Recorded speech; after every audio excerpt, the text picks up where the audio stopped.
الحمد لله رب العالمين والصلاة والسلام على أشرف المرسلين وعلى آله وصحبه أجمعين، أما بعد. أيها الإخوة الكرام، نلتقي وإياكم في هذه الليلة المباركة، وليلتنا هذه هي 15 من شهر جمادى الأخيرة لعام 46 و400 وألف للهجرة، الموافقة 15 من شهر ديسمبر لعام 24 و2000. كعادتنا في ليالي الاثنين نتعرف على صفوة البشر منذ أبيهم آدم عليه السلام إلى آخر رجل تقام عليه الساعة بعد الأنبياء والمرسلين، أعني بهم أصحاب رسول الله صلى الله عليه وسلم ورضي الله عنهم أجمعين. وبعدما تعرفنا على العشرة المبشرين بالجنة وعلى زوجات النبي صلى الله عليه وسلم أمهات المؤمنين، تعرفنا على بناته الشريفات الطاهرات الطيبات عليهن رضوان رب الأرض والسماوات، وعلمنا أنهن 4. وقد تحدثنا في لقائنا الماضي عن 3 الأول منهن، وهن زينب ورقية وأم كلثوم رضي الله عنهن. وبقي لنا نتحدث عن آخرهن وأصغرهن سنا وأحبهن إلى رسول الله صلى الله عليه وسلم، أعني بها فاطمة رضي الله عنها وأرضاها. فنسأل الله تبارك وتعالى أن يوفقنا للصواب، وأن يلهمنا الهدى والرشاد، وأن ينفع بنا البلاد والعباد، إنه أكرم مسؤول وخير مأمول. Mes très chers frères, nous nous retrouvons dans cette 15e nuit du mois de Jumada al-Akhira de l'an 1446, c'est-à-dire le 15 décembre 2024. Comme chaque dimanche soir, nous nous retrouvons afin de faire connaissance avec l'élite de l'humanité depuis leur père Adam alayhi salam jusqu'aux dernières heures sur lesquelles l'heure dernière se dressera. Après les prophètes et les messagers, c'est-à-dire les compagnons du prophète sallallahu alayhi wa sallam, qu'Allah les agrée. Nous avons pu jusqu'à présent, grâce à Allah tabaraka wa ta'ala, faire connaissance avec les 10 promis au paradis parmi ses nobles compagnons, ainsi qu'avec ses épouses, les mères des croyants. Et il nous reste maintenant à voir sa noble descendance. Nous avons pu voir jusqu'à présent 3 de ses filles parmi les 4 qu'il a eues. Nous avons vu ensemble la vie de Zaynab ainsi que de Ruqayya et de Umm Kulthum radiyallahu anhun. Et il nous reste à voir ensemble la vie de la dernière de ces 4 filles, de la plus jeune et de celle qu'il aimait le plus parmi elles, c'est-à-dire Fatima radiyallahu anha wa ardaha. On demande donc à Allah tabaraka wa ta'ala de nous aider à dire ce qui est correct et de nous inspirer la sincérité dans les paroles et les actes, et de faire de ce qu'on va apprendre aujourd'hui un argument pour nous et non contre nous. Fatimatu bintu Muhammadin bintu Muhammad ibn Abdillah ibn Abd al-Muttalib ibn Hashim ibn Abd Manaf al-Hashimiyah al-Qurashiyah radiyallahu anha wa ardaha, وكانت تكنى بأم أبيها وتلقب بالزهراء والبتول. Fatima radiyallahu anha, la fille du prophète Muhammad sallallahu alayhi wa sallam, le fils de Abdullah, le fils de Abd al-Muttalib, le fils de Hashim, le fils de Abd Manaf, qui sont donc tous les deux issus de la même lignée. Elle a donc la lignée la plus pure et la lignée la plus noble parmi ceux qui sont autour du prophète alayhi salatu wassalam. Fatima radiyallahu anha, qu'on appelait aussi Ummu Abiha, la mère de son père. On va expliquer plus tard de quoi il s'agit plus précisément, Inch'Allah. On l'appelait aussi Ummul Hassanayn et on la surnommait Al-Zahra et Al-Batul. أما اسمها فاطمة فهو مشتق من الفطام، وهو بعدما أنهت المرأة إرضاع ولدها واستغنى الولد بالطعام عن لبنها يقال ذلك فطام. وكانت العرب تسمي بناتهن بهذا الاسم تفاؤلا بطول حياتهم، لأن الأولاد في ذلك الزمان كانوا كثيرا ما يموتون في أيامهم الأولى أو أشهرهم الأولى، ولا يصل كثير منهم إلى حد الفطام.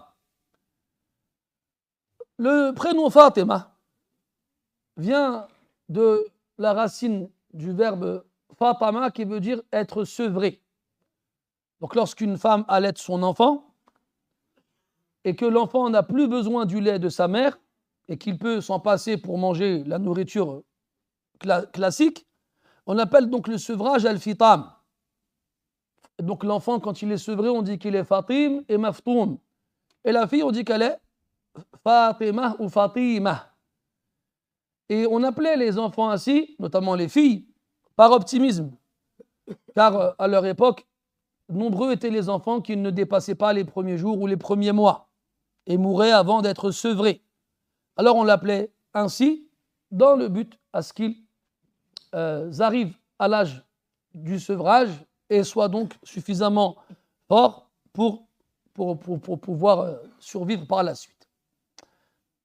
وكما سمعتم الاسم فاطمة كان موجودا قبل ولادة فاطمة بنت رسول الله صلى الله عليه وسلم ورضي الله عنها. وقد روى الإمام مسلم عن علي رضي الله عنه أن أكيدر دومة أهدى إلى النبي صلى الله عليه وسلم ثوب حرير فأعطاه عليا رضي الله عنه فقال شقيقه خمرا بين الفواطم. فقال النووي رحمه الله تعالى أما الفواطم فقال الهروي والأزهري والجمهور إنهن ثلاث: فاطمة بنت رسول الله وفاطمة بنت أسد وفاطمة بنت حمزة بن أبي طالب رضي الله عنهن. Le Muslim il rapporte rahimahullah ta'ala, donc je disais que le prénom Fatima, comme je vous l'ai expliqué, a un sens spécifique et les gens qui donnent ce prénom-là à leurs filles ont une intention spécifique et ce n'est donc pas la première à s'être appelée comme ça. On a d'ailleurs un hadith rapporté par l'imam Muslim rahimahullah d'après Ali ibn Abi Talib radiyallahu anhu qu'un homme qui répond au nom de Ukaydir Douma, qui était un commerçant, a offert au prophète alayhi salatu wassalam de la soie, des pièces de soie. Alors le prophète alayhi salatu wassalam l'a offert à Ali radiyallahu anhu et lui a demandé de le couper en plusieurs parties afin qu'il serve de voile pour les fawatim. Les fawatim, c'est le pluriel de Fatima. Et il faisait référence ici à trois femmes qui s'appelaient Fatima, qui étaient autour de Ali radiyallahu anhu.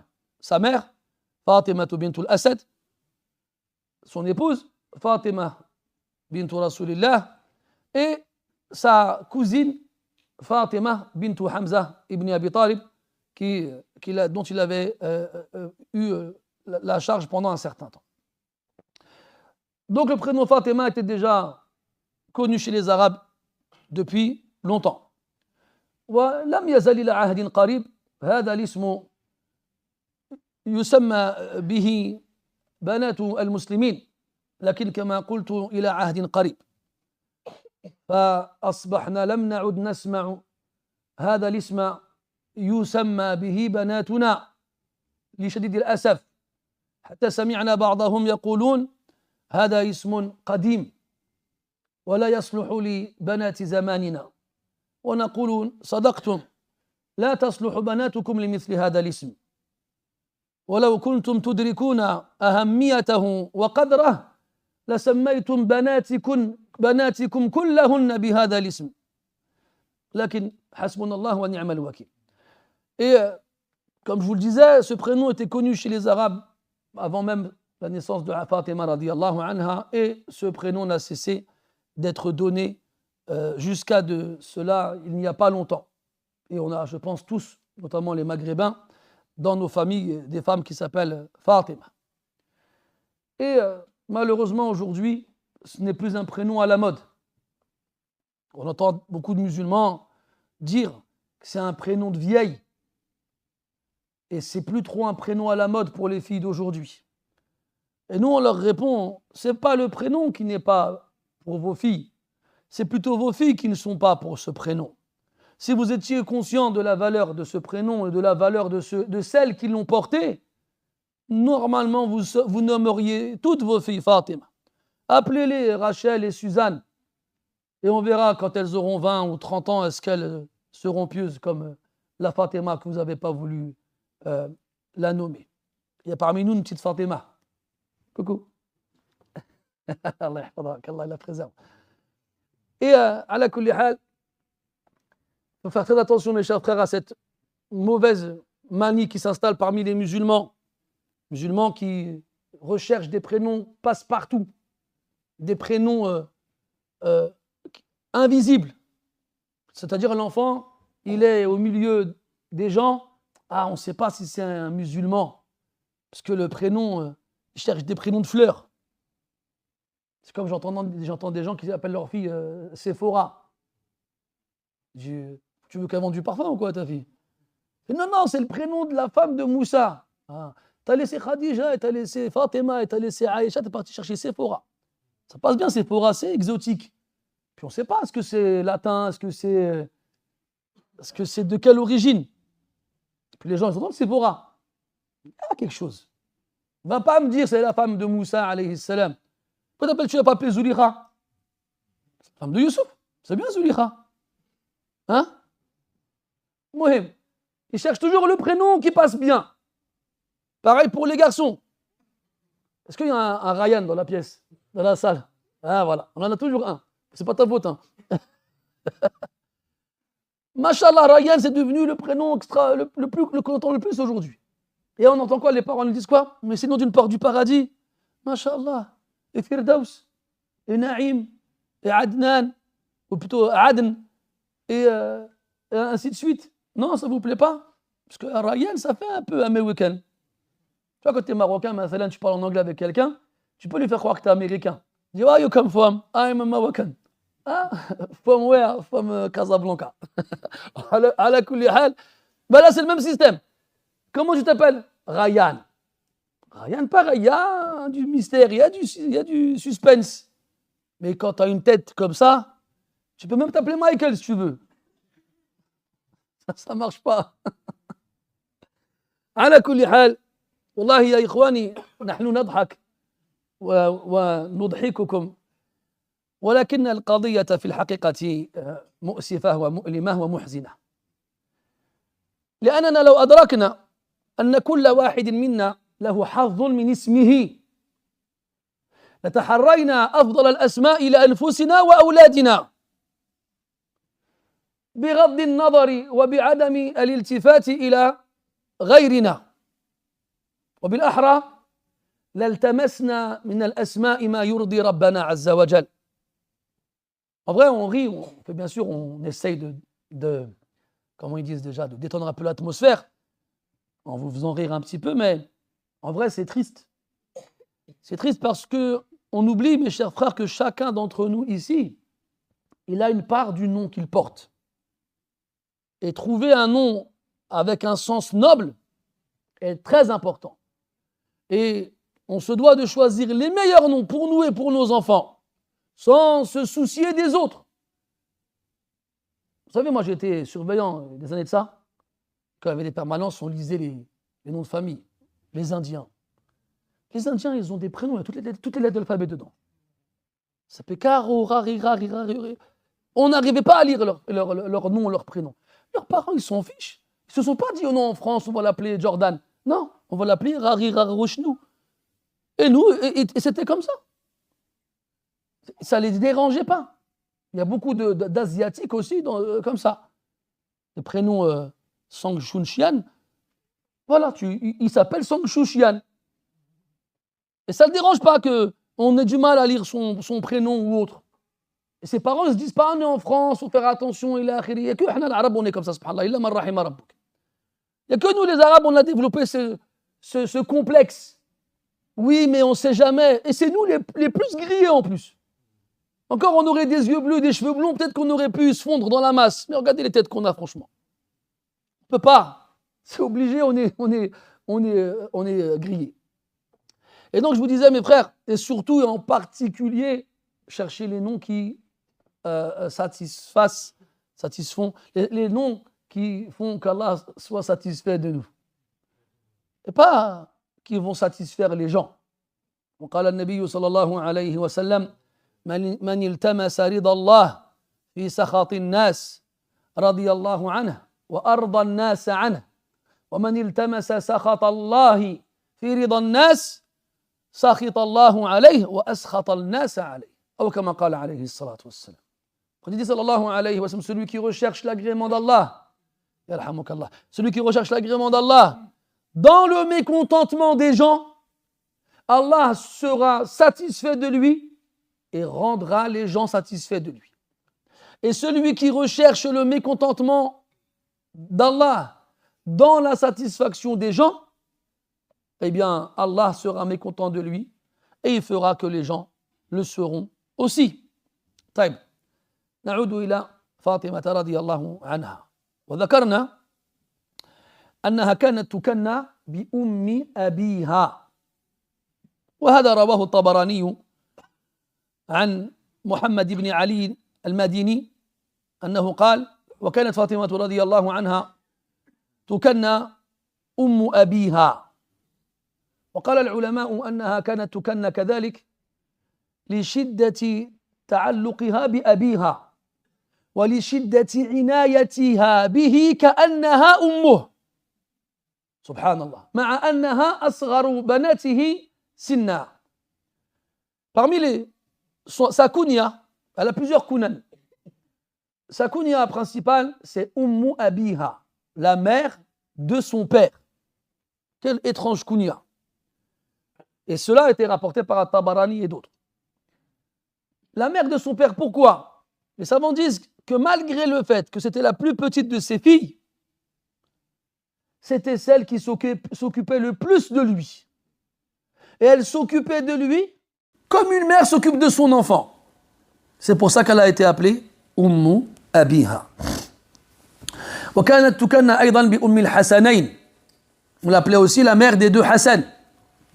تغليبا parce qu'elle avait le Hassan et le Hussein. وكانت تلقب بالزهراء. والزهراء من الأزهر وهو الأبيض النير البين المضيء. ويقال الليالي الزهر أي الليالي البيض. ولقبت كذلك لشدة بياض جلدها الذي يميل إلى الحمرة. وجاء عند الحاكم عن أنس بن مالك رضي الله عنه ما يؤكد ذلك الوصف.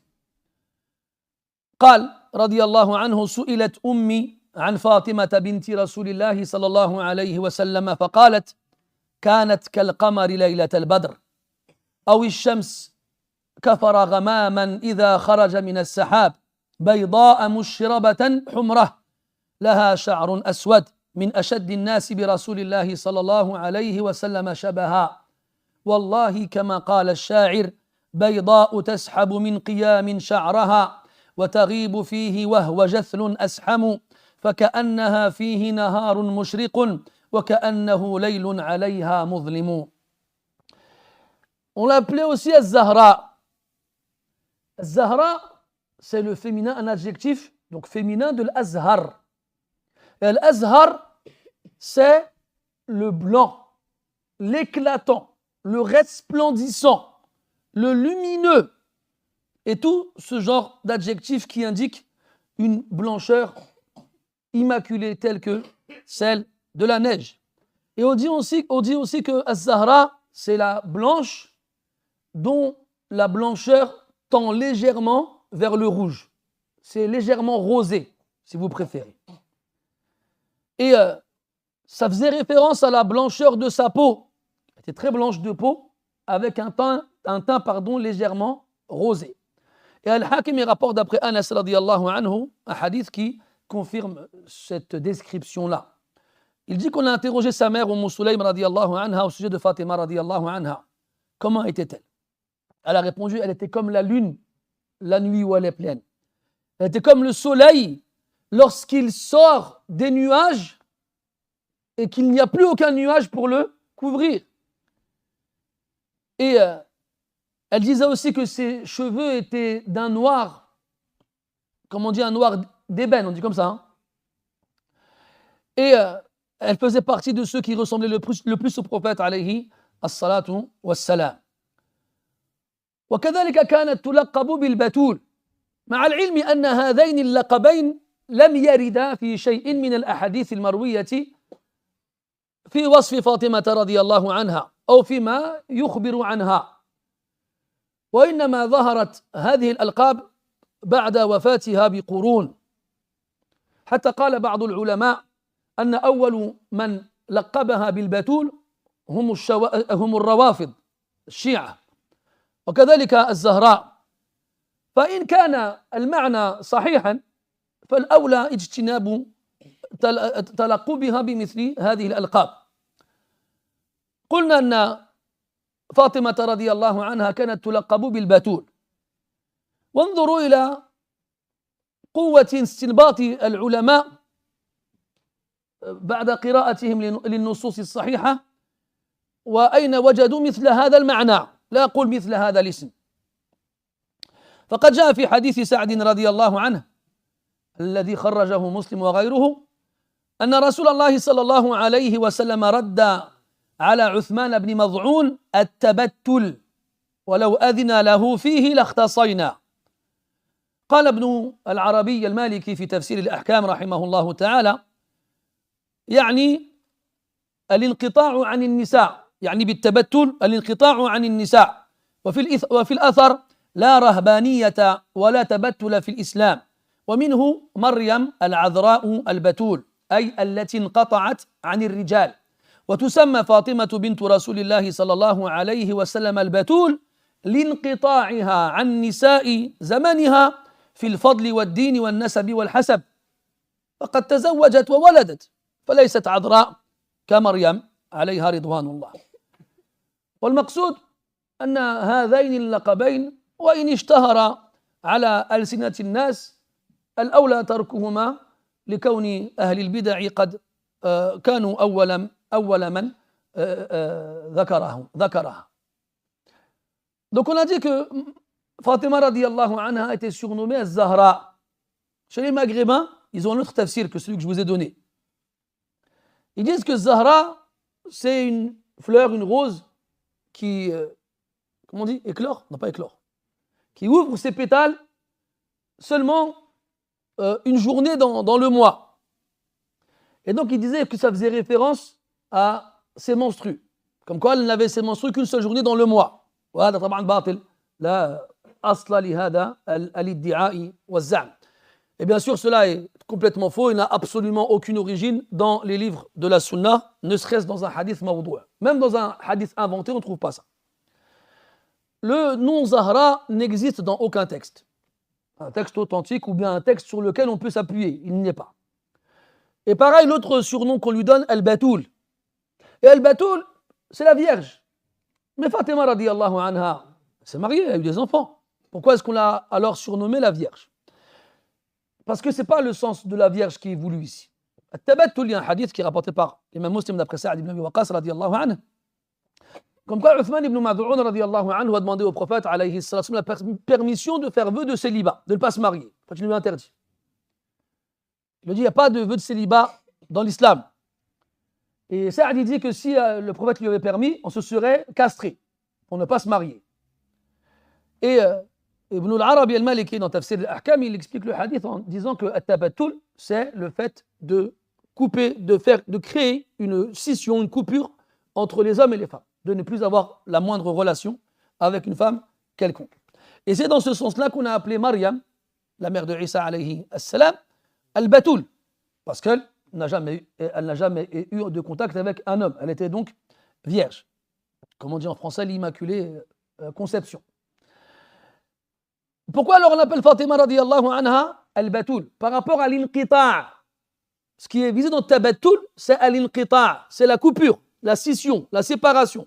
Donc soit c'est vis-à-vis des femmes, soit c'est vis-à-vis des hommes, comme on a pu le voir dans les deux éléments évoqués. Mais Fatima radiyallahu anha n'est pas concernée par ces deux points-là. L'inqita', cette coupure, cette scission qu'il y a entre elles, qu'il y a vis-à-vis d'elles, elle est entre elles et le reste des femmes. Et le reste des femmes, car parce que personne n'a atteint son rang, n'a atteint son degré, n'a atteint sa lignée. C'est donc par rapport à son degré et à son rang qu'elle se, qu'elle se sépare du reste des femmes. Et sinon, les ulama nous disent que ces deux surnoms-là, Al-Zahra et Al-Batoul, n'existent pas dans les premiers siècles de l'islam.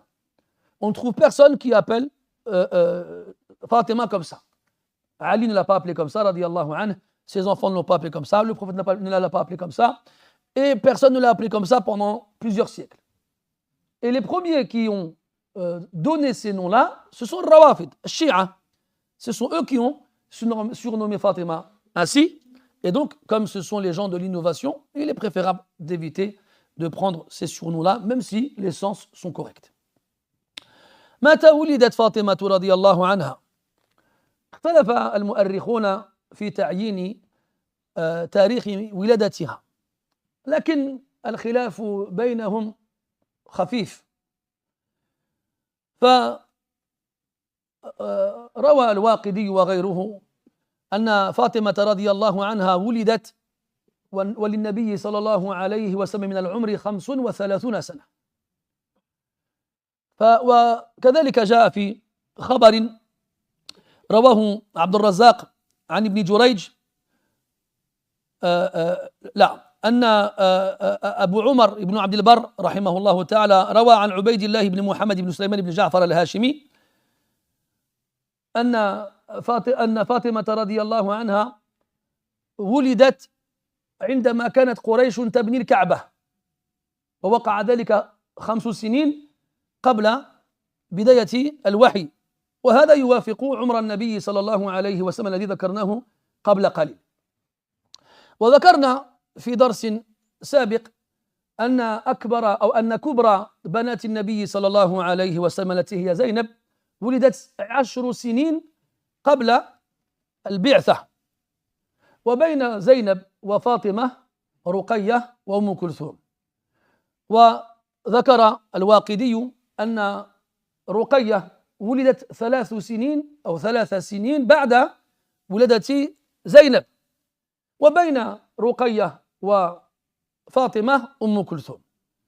فيبدو من ذلك أن بنات النبي صلى الله عليه وسلم ولدت خلال 5 سنين، وأن بين كبراهن وصغراهن 5 سنين فقط، والعلم عند الله تبارك وتعالى. Quant à la date de naissance de Fatima radiyallahu anha, les historiens divergent à ce sujet-là. Mais leur divergence, elle est légère. Entre ceux qui déterminent précisément l'âge du prophète quand elle est née, alayhi salatu wassalam, et ceux qui disent qu'elle est née peu de temps avant qu'il ne reçoive la révélation. On a des textes qui nous disent que la plus grande des filles du prophète, alayhi salatu wassalam, qui est Zaynab, est née 10 ans avant le début de la révélation. Le prophète sallallahu alayhi wa sallam avait donc 30 ans. On sait à peu près que la seconde, Ruqayya, est née à peu près 3 ans après Zaynab.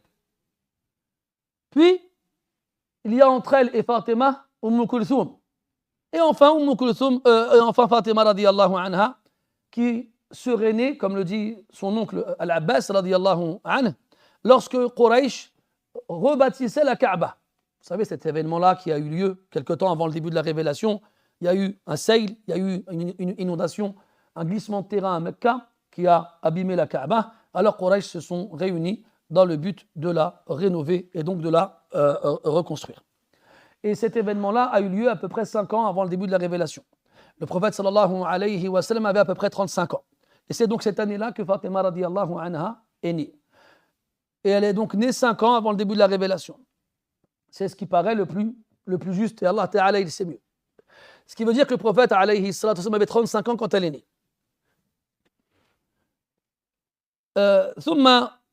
Donc après, à travers ça, on a vu aussi qu'elle était la dernière des 4 filles du prophète alayhi salatu wassalam, mais qu'il n'y avait pas beaucoup d'écart d'âge entre elles. Donc entre la plus grande et la plus jeune, il y avait seulement 5 ans. Et il a été rapporté aussi que Fatima radiyallahu anha kanat asanna min Aïcha bi nahwi 5 sinin. Il a été rapporté aussi que Aïcha radiyallahu anha était plus jeune que Fatima radiyallahu anha d'à peu près, toujours encore une fois approximativement, d'à peu près 5 ans. طيب الذي يطالع على كتب السيرة يصعب عليه أن يجد بالضبط متى أسلمت فاطمة رضي الله عنها لصغر سنها، ولم يذكر أحد كيف دخلت فاطمة ولا بقية أخواتها في الإسلام. وذكر ابن إسحاق عن عائشة رضي الله عنها أن الله تبارك وتعالى لما أكرم النبي صلى الله عليه وسلم بالنبوة أسلمت خديجة وبناته، فنعلم خلال ذلك أن بناته أسلمن، لكن لا ندري كيف ومتى لأنهن كن صغريات. والمقصود أنهن لاشتهار الأمر لم يرى المؤرخون حاجة في ذكر ذلك في الأخبار، لأنه يستحيل أن تمتنع إحداهن عن الدخول في الإسلام وهن أقرب الناس إلى النبي صلى الله عليه وسلم. وقد صرح الزرقاني بذلك فقال: والحاصل أنه لا يحتاج لنص على سبقهن في الإسلام لأنه معلوم هذا. Lorsqu'on va lire dans les livres de Sirah, de la vie du prophète alayhi salatu wassalam, on aura beau chercher autant qu'on voudra, si vous voulez le faire, faites-le. Il est très difficile de trouver une parole qui fait référence au moment dans lequel Fatima radiyallahu anha et le reste de ses sœurs se sont convertis à l'islam. Nous on sait très bien que, par exemple, Ali radiyallahu anhu était l'enfant le plus jeune à s'être converti à l'islam. C'est ce qu'on dit. Et c'est ce qu'on trouve dans les livres d'histoire. Mais Ali était plus âgé que Fatima radiyallahu anha. Donc si on se base sur ce qu'on a dit précédemment, elle avait 5 ans quand le prophète a reçu la révélation. Et Zaynab, la plus âgée, en avait 10. Mais pourtant, quand on regarde dans les premiers à s'être convertis à l'islam au début de la révélation, on a parmi les femmes Khadija, parmi les hommes Abu Bakr, puis parmi les esclaves affranchis Zayd, et parmi les enfants Ali. Et il y en a même qui citent Waraqat ibn Nawfal avant eux tous. Mais personne ne parle des filles du prophète alayhi salatu wassalam. Qu'en est-il? Les savants ils disent, d'ailleurs Ibn Ishaq, il a cité une narration d'après Aïcha radiyallahu anha, que quand Allah tabaraka wa ta'ala a honoré le prophète alayhi salatu wassalam en lui donnant la prophétie, Khadija radiyallahu anha a été la première à se convertir, ainsi que ses filles. Puis, on a des savants comme Az-Zarqani qui nous dit qu'il n'était pas nécessaire d'avoir un texte pour évoquer cela, car il est impossible que ces filles, surtout à cet âge-là, ne suivent pas leur père. C'était donc d'emblée. Ce qui signifie que Fatima radiyallahu anha n'a pas connu autre chose que l'islam. Car dès son plus jeune âge, elle était avec son père, alayhi salatu wassalam, alors qu'il venait de recevoir la révélation. Et وبعد ذلك نستطيع أن نقول أن فاطمة رضي الله عنها عاشت طفولتها في العهد المكي مع ما فيه من الصعوبات لمن دخل الإسلام، لأن قريشا كانت تسومهم سوء العذاب وكانت تصدهم عن سبيل الله، وكانت كذلك تبحث عن أدنى وسيلة لإيذائهم، وكانت تسد العلائق بينهم وبين الناس، وما وقع للنبي عليه الصلاة والسلام في هذه الفترة ولأصحابه كذلك رضي الله عنهم نستطيع أن نقول أن فاطمة رضي الله عنها ذاقت شيئا من ذلك. Et nous savons très bien, donc on peut dire que Fatima radiallahu anha dès son plus jeune âge est musulmane. Et comme on le sait, elle a passé toute son enfance dans la période mécoise qui a duré 13 ans. Et ça correspond donc aussi à peu près à l'âge qu'elle a quand elle va se marier avec Ali radiallahu anhu, qui est de 18 ou 20 ans. Car on sait qu'elle se mariera après la bataille de Badr. Donc, Fatima radiallahu anha passe toute son enfance et son adolescence à la Mecque auprès de son père, le prophète alayhi salatu wassalam, pendant cette période-là où Quraysh faisait subir aux musulmans et à son père les pires des persécutions et les pires des injustices. Et il ne laissait aucun moyen possible pour leur faire du mal. Et Fatima radiallahu anha, malgré son jeune âge, va connaître une partie de ces difficultés-là. Et elle va même participer, malgré son jeune âge, à la défense de son père, alayhi as-salatu was-salam. قبل الولوج في هذا الموضوع يجب أن يبقى في الذهن أن النبي صلى الله عليه وسلم رغم كونه تزوج خديجة وكانت غنية وكانت ذات متاع إلا أنه عليه الصلاة والسلام كان من عهد قديم يتحرى عيشة متواضعة ولم يكن من طراز أولئك الأغنياء الذين يسرفون ويجاوزون الحدود في الطعام والشراب والكسوة وما أشبه ذلك. فقد جاء في الحديث الذي رواه مسلم عن أبي هريرة رضي الله عنه أن النبي صلى الله عليه وسلم كان من دعائه أنه قال اللهم اجعل رزق آل محمد قوتا. طلب النبي صلى الله عليه وسلم من الله تبارك وتعالى أن يجعل رزق أسرته وأقاربه قوتا، يعني شيئا من الطعام يكفيهم، ليس بالقليل تفضل وليس بالكثير. ففاطمة رضي الله عنها ألفت وعهدت هذه العيشة المتواضعة.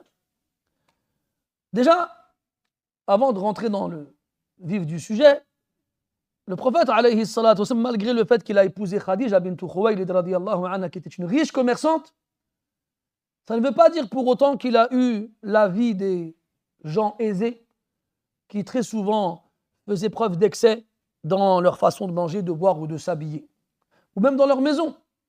Le prophète depuis toujours alayhi salatu wasallam a eu une vie modeste et il se contentait de ce qui était suffisant. Il a été rapporté par l'imam Muslim et d'autres, d'après Abu Huraira radiyallahu anhu, que le prophète alayhi salatu wassalam implorait Allah Ta'ala de faire que la subsistance de sa famille, de ses proches, soit seulement ce qui leur suffira. Al-Qut, c'est la denrée alimentaire qui suffit à t'alimenter. C'est ça le Qut. Et c'est ce qu'il demande à Allah Tabaraka wa Ta'ala. Quand nous, on est là en train de demander à Allah de faire de nous des milliardaires, de remplir nos maisons de pièces d'or et d'argent. Je pense qu'on a tous vu ici cette vidéo où on voit quelqu'un devant la Kaaba en train de lever les mains et dit flous, flous, flous, flous, flous. Hein? Là, il y en a beaucoup qui ont dit ouais, c'est abusé. Allah, il dit, c'est pas bien ce qu'il fait. Ouais, mais billah alek, tu l'as jamais fait toi? Qui a jamais demandé à Allah du flous ici? Al-Muhim. Allah l'a dit dans le Coran. Wa tuhibbuna al-mala hubban jamma. C'est dans notre nature, on est comme ça. وذهب الإمام أحمد رحمه الله إلى بطلان الصلاة لمن دعا الله تعالى بشيء دنيوي في صلاته ويعني بذلك الفريضة دون النافلة. هذا قول يروى عنه. Imam Ahmad رحمه الله, il voyait que toute personne qui fait la prière obligatoire et dans laquelle il demande à Allah une chose de ce bas monde, sa prière elle est caduque, elle est annulée. Il l'autorisait en dehors de la prière et il l'autorisait aussi dans la prière qui n'est pas obligatoire. Mais la prière obligatoire, c'est pas pour demander à Allah de dunya. Sauf si tu demandes quelque chose de dunya pour t'aider dans son adoration. Amma dunya al-mahda, une dunya complète, là, la prière elle n'est pas faite pour ça. Ala kulli hal. Donc Fatima radiyallahu anha, elle a vécu dans une famille avec un père et une mère aimants, tendres et doux, qui auraient pu, s'ils le voulaient, avoir les plus grandes maisons et les plus beaux vêtements et manger les meilleurs aliments. Et pourtant, dès son jeune âge, elle a connu une vie modeste. Une vie modeste. Et vous verrez que par la suite, ça l'aidera dans sa vie en tant qu'épouse. Et ça, c'est هذه رسالة تزف وتقدم إلى أولياء أمور المسلمات أن يربوهم أو يربوهن تربية تعينهن على تلك الوظيفة التي سيتولونها وهي الزواج والأم. لكن أين نحن من ذلك؟ Et ça, c'est un message qu'on avance aux responsables des femmes musulmanes, leurs pères, qui les éduquent dès leur plus jeune âge et qui oublient que ces filles qu'ils chérissent aujourd'hui, demain, deviendront des épouses et des mères. Et malheureusement, très souvent, on ne les aide pas pour ces fonctions qu'elles occuperont plus tard. Et surtout, on n'aide pas leur futur mari. Donc, soyons conscients de ces choses-là.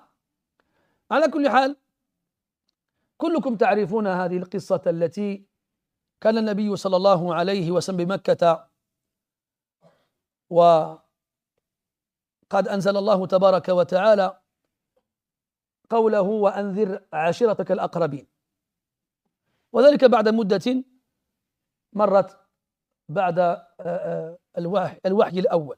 تفضل.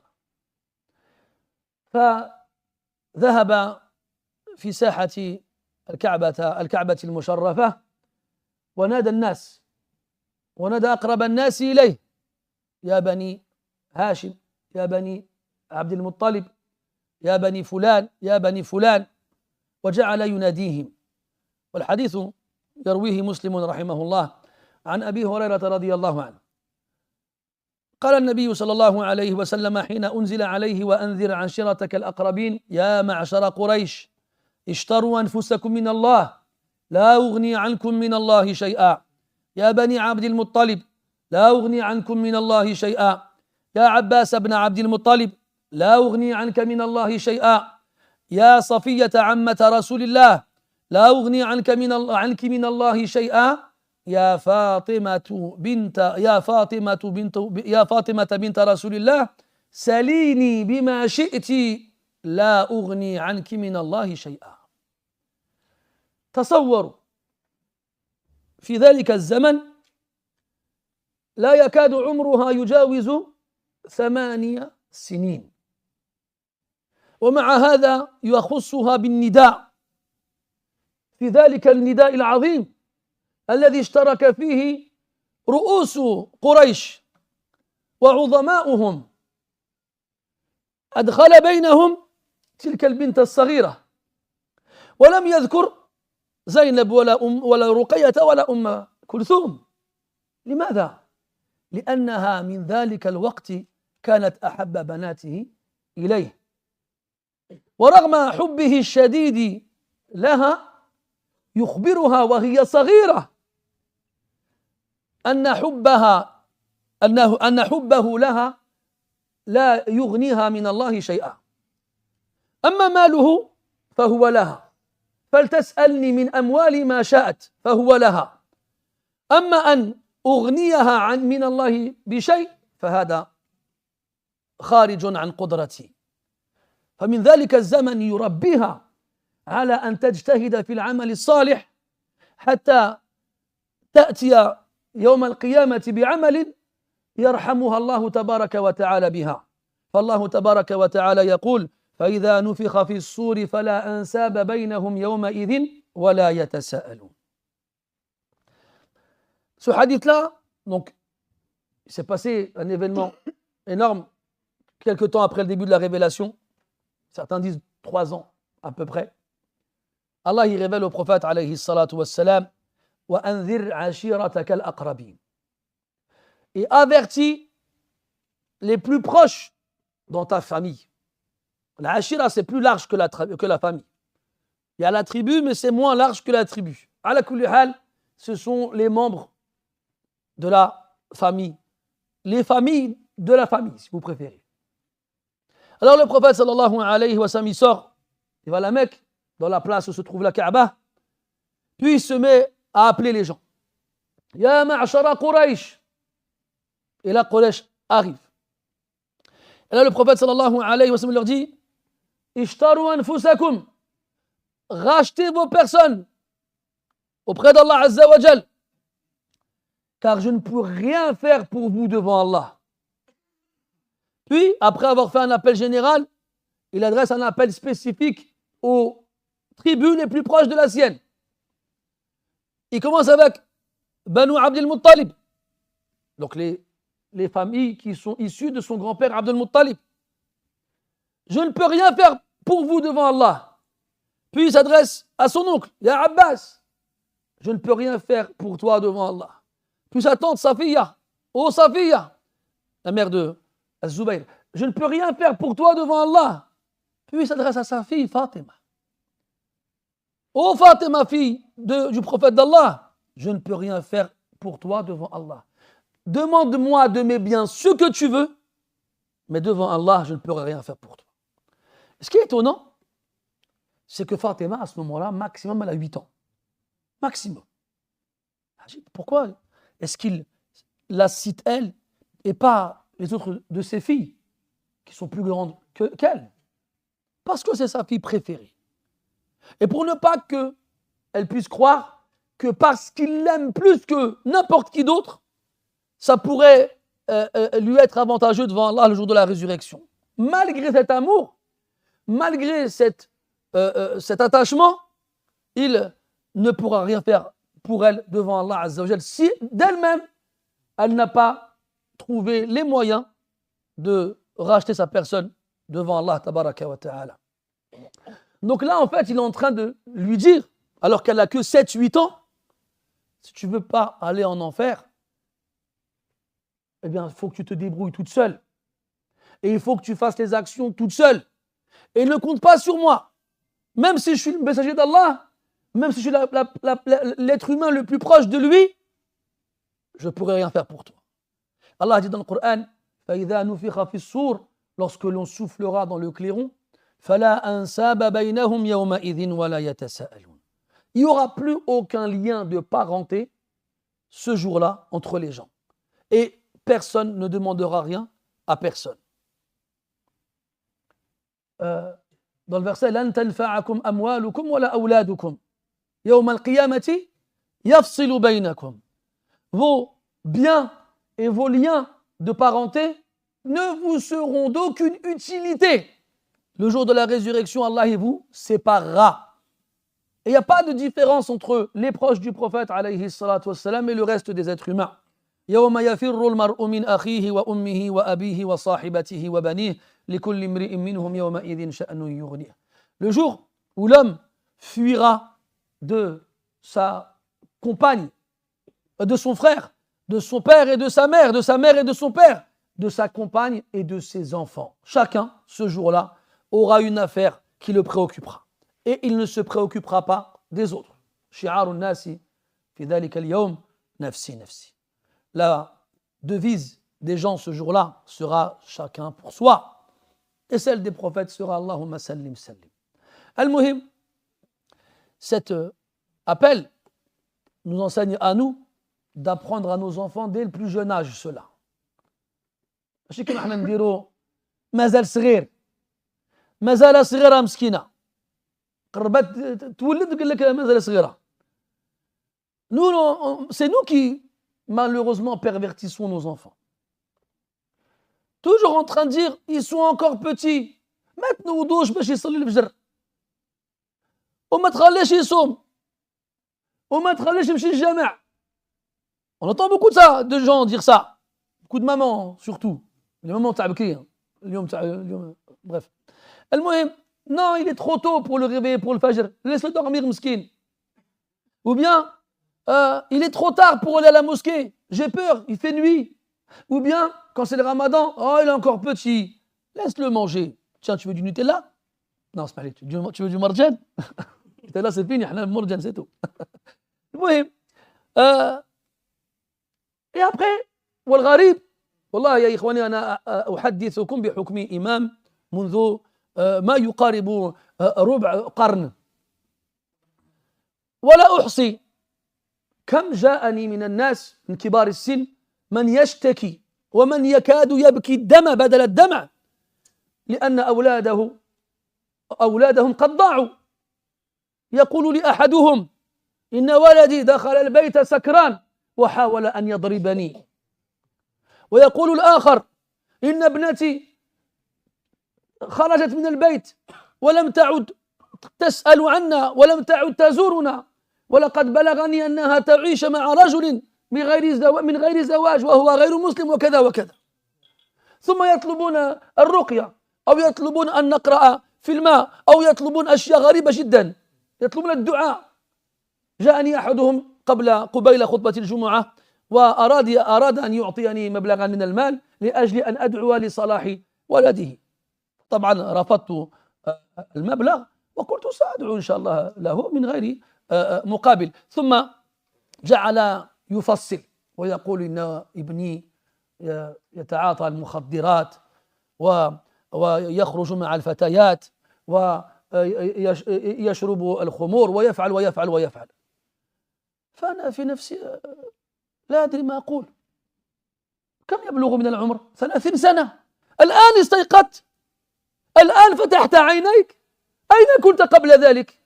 أين كنت وهو صغير قادر عليه؟ فلما رأيت النار قد احترقت أو قد تأججت وحرقت بيتك وأهلك، الآن تطلب الإسعاف والمساعدة. أكاد أقول لك الآن، لكن الله تعالى تواب رحيم يقبل التوبة عمن يشاء من عباده. على كل حال والله mes frères, je disais qu'on vit aujourd'hui une époque très très spéciale, et ce qu'on vient de dire avec Fatima radiyallahu anha nous apprend une leçon importante. C'est nos enfants, mes frères, on doit être conscient de l'importance du devoir qu'on a vis-à-vis d'eux et de la responsabilité qu'on a vis-à-vis d'eux. C'est facile de faire des enfants, tout le monde, avec un appareil génital normal, il peut avoir des enfants. Voilà s'en occuper, c'est une autre paire de manches. Et il ne faut pas que tu sois le premier obstacle, toi, à ce qu'ils deviennent des gens bien par la suite. Et bien sûr, ce n'est pas entre tes mains. Voilà, au moins, si jamais Allah il veut qu'ils ne soient pas guidés, on ne te fera pas de reproche à toi d'avoir été négligent dans leur éducation. Vous savez, avec mon expérience d'imam depuis presque un quart de siècle, j'en ai vu des gens venir me voir et me dire « Fais des du'a pour mes enfants ». Il y en a un, il me dit « Une fois mon enfant, il est rentré à la maison, il était saoul, il a essayé de me frapper ». Un autre, il me dit « Ma fille, elle a fugué, elle est partie, ça fait des semaines, des mois que j'ai plus aucune nouvelle d'elle. J'ai appris qu'elle s'était installée avec un homme, ils vivent dans le haram, ils ne sont même pas mariés ensemble, c'est même pas un musulman. » Et un autre, il me dit que mon enfant, il se drogue, il boit de l'alcool, et il fait. Une fois avant le Jumu'ah, un homme il vient me voir, il me donne un billet de 20 €. Je sais quoi ça? Mais c'est pour que tu fasses dua pour mon fils. Je ne sais pas peine de donner, on n'est pas des tirelires, hein. Donne ça à la mosquée. Des tirelires de la mosquée, c'est c'est pas ça qui manque. Nous, on n'est pas des tirelires. On ne va pas prendre l'argent pour faire des du'a pour les gens, il ne manquerait plus que ça. Allah. Et donc, je dis, qu'est-ce qu'il a ton fils? Là, ben ça allait, Inch'Allah. Moi, je pensais qu'il était malade. Ou là, il a un examen. Des trucs classiques. Il me dit, ouais, laisse tomber, il fait le haram, la drogue, les filles, et en veux-tu, en voilà. Alors, je regarde comme ça, un peu sans savoir trop quoi lui dire, je lui demande, quel âge il a? Il a 30 ans. Mais moi, je voulais lui dire, c'est maintenant que tu te réveilles? C'est maintenant que tu ouvres les yeux?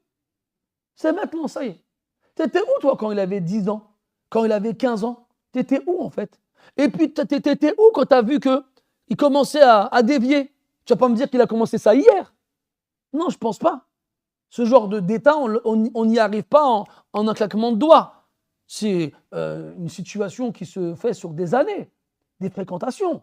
Il est sorti dehors. Tu lui as pas demandé, il était parti où? Il est rentré à pas d'heure. Tu lui as pas demandé, il était où? Il est revenu des fois dans des états bizarres. Ou bien il est rentré avec des belles chaussures, des beaux vêtements, un nouveau téléphone alors qu'il n'a pas d'argent. T'as vu ça comment, toi? Ça t'a pas dérangé. Parce qu'en vrai, tant que ça ne te dérangeait pas, c'était pas grave. Mais le jour où il est rentré à te frapper, là tu te dis c'est trop. Non, mais c'était déjà trop avant qu'il essaie de te frapper en fait. C'est maintenant que vous vous réveillez. Le prophète sallallahu alayhi wa sallam, c'est le prophète. Et il dit à sa fille qui a que 8 ans, hé, je peux rien faire pour toi devant Allah le jour de la résurrection. Tu veux pas aller en enfer? Eh ben débrouille-toi pour pas y aller. Va faire la prière.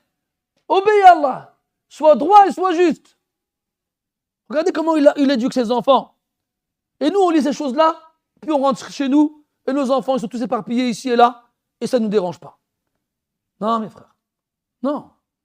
Nuh alayhi salam, jusqu'au dernier moment, il a demandé à son fils de monter dans le bateau. Jusqu'au dernier moment. Tu crois vraiment? Parce qu'Allah nous dit dans le Coran, il nous dit quoi?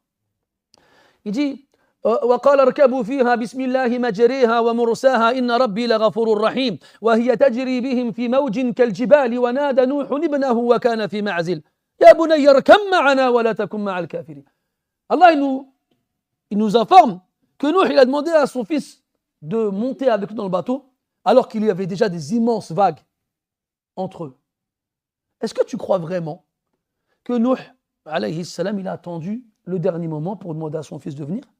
Est-ce que tu penses comment Allah il nous parle de Nuh qui a passé 950 ans à appeler son peuple à Allah?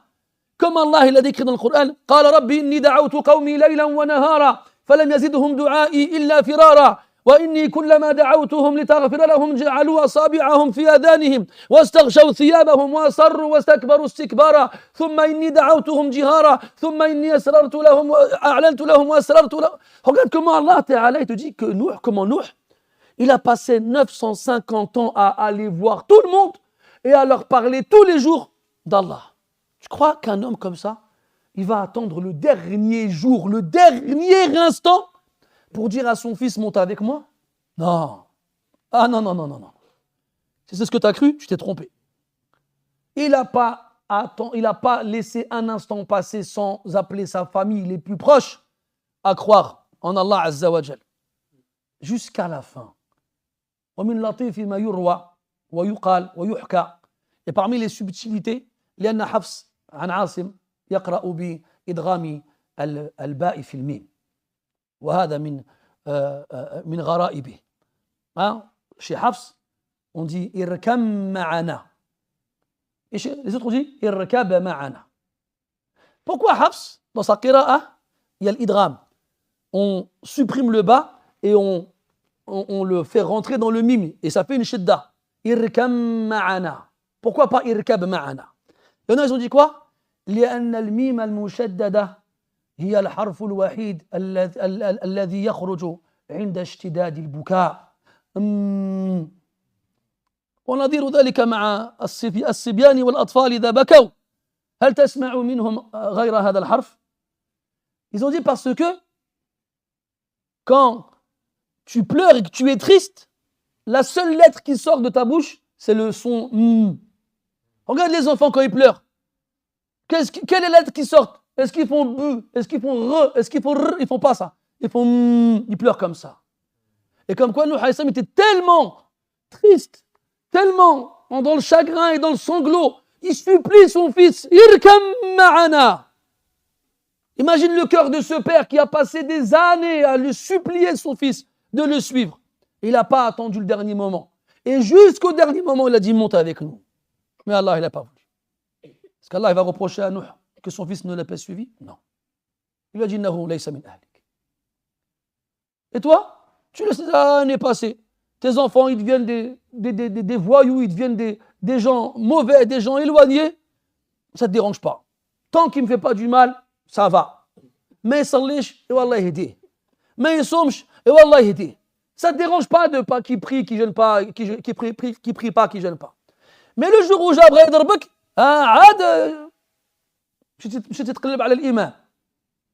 c'est seulement quand il a voulu te frapper que tu es parti chercher l'imam. On n'est pas des super-héros, les frères. On n'a pas de baguette magique. On ne sait pas, je peux lire tout le Coran sur de l'eau, te la donner. Surtout moi, Allah, ça ne va pas te faire grand-chose. À la kulli hal. Wallah, mais frère, c'est pas comme ça qu'il faut faire les choses. C'est pas comme ça. Ya Fatima, bint Rasulillah, اشتري نفسك لا أغني عنك من الله شيئا. Elle a 8 ans. Et le Nabi sallallahu alayhi wa sallam, il ne faisait pas ça qu'avec elle. Il a fait ça avec Abdullah ibn Abbas radiyallahu anhuma, qui devait avoir à peu près le même âge. Il était derrière lui sur sa monture. Ya ghulam, inni u'allimuka kalimat. Ihfazillah, yahfazk. Ihfazillah, tajidhu tujahak. إذا سألت فاسأل الله وإذا استعنت فاستعن بالله واعلم أن الأمة لو اجتمعت على أن ينفعوك بشيء لم ينفعوك إلا بشيء قد كتبه الله لك وإن اجتمعوا على أن يضروك بشيء لم يضروك إلا بشيء قد كتبه الله عليك رفعت الأقلام وجفت الصحف وفي رواية تعرف إلى الله في الرخاء يعرفك في الشدة واعلم أن النصر مع الصبر وأن ما أخطاك لم يكن ليصيبك وأن ما أصابك لم يكن ليخطئك وأن النصر مع الصبر وأن الفرج مع الكرب وأن مع العسر يسرا. Il a dit ça à un jeune garçon qui n'avait même pas 10 ans. Tu es derrière lui sur sa monture. Toi qui es dans la voiture avec ton enfant, tu dis quoi? Alors l'école, ça va? Tu as remarqué comment on n'est pas originaux avec les enfants? La seule question qu'on leur pose, alors l'école, ça va? On dirait que dans sa vie, il n'y a que l'école. Il n'y a pas alors, ça va la prière, tu arrives à la faire? Tu vas un peu à la mosquée? Tu fais quoi quand tu es libre, quand tu n'as rien à faire? Qu'est-ce que tu fais? Fortnite? Tu as combien de skins? Hein? Nous, c'est que l'école. L'enfant, l'école, on sait très bien que voilà, l'école, quand on est petit, c'est pas ta priorité. C'est limite un fardeau. Tu n'as pas le choix. Personne d'entre nous, le matin, quand on ouvre les yeux, dit « Oh super, je vais aller à l'école. » Personne. Tu faisais « Ya Rabbi, la voiture du professeur a explosé. » Et voilà, tu arrives à l'école le matin, tu n'es pas content, tu es comme ça, il fait froid, il pleut, contrôle, il manquait plus que ça. C'est comme toi quand tu vas au travail. Tu es heureux quand tu vas au travail. Tu n'es pas heureux. Hein, ben voilà, tu n'es pas heureux quand tu n'as pas le choix. C'est un devoir, tu n'as pas le choix. Et toi, tout ce que tu trouves à dire à ton enfant, alors l'école. Qu'est-ce que ton enfant a entendu de toi si ce n'est alors l'école? Comment tu veux? Nabil avec Abdullah ibn Abbas sur une monture, un dromadaire, un âne ou un cheval, quoi que ce soit, et il lui dit « Oh, jeune garçon, je vais t'apprendre quelques mots. Je vais t'apprendre quelques mots. Sois attentif. » Et là, tu vois, il a 8 ans. Qu'est-ce qu'on va dire nous, aux enfants de 8 ans? On va leur dire des trucs de gaga, de bébé. Hein? Je sais pas, moi, j'ai pas d'exemple en tête, mais des trucs de nuls, quoi. Tu vois, le petit de la vache, c'est le veau. Des trucs nuls. Non. Regarde ce que prophète dit à Abdullah ibn Abbas radiyallahu anhum.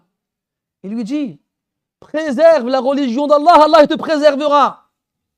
Préserve la religion d'Allah, tu le trouveras devant toi. Quand tu demandes une chose, demande-la à Allah. Quand tu as besoin de l'aide de quelqu'un, demande celle d'Allah.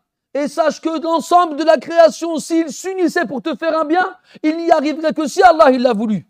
Et s'il se réunissait pour te faire un mal, il n'y arriverait que si Allah il a voulu.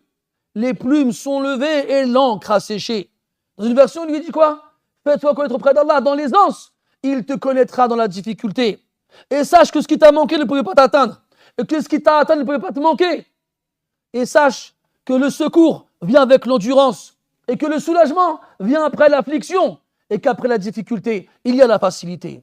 Ça, c'est des discours. Pour les faire à des gens adultes, on va devoir prendre du temps et faire attention. Il a dit ça à un enfant de 8 ans. Ne sous-estime pas ton enfant. On a tous des enfants aussi, on leur a donné des tablettes, ils ont fait des choses que même nous, on ne savait pas faire. Enfin, j'étais à la maison, mon petit avait 3-4 ans. La télé, on regardait quelque chose à la télé, et d'un coup, pac, il y a sa tête qui apparaît sur l'écran.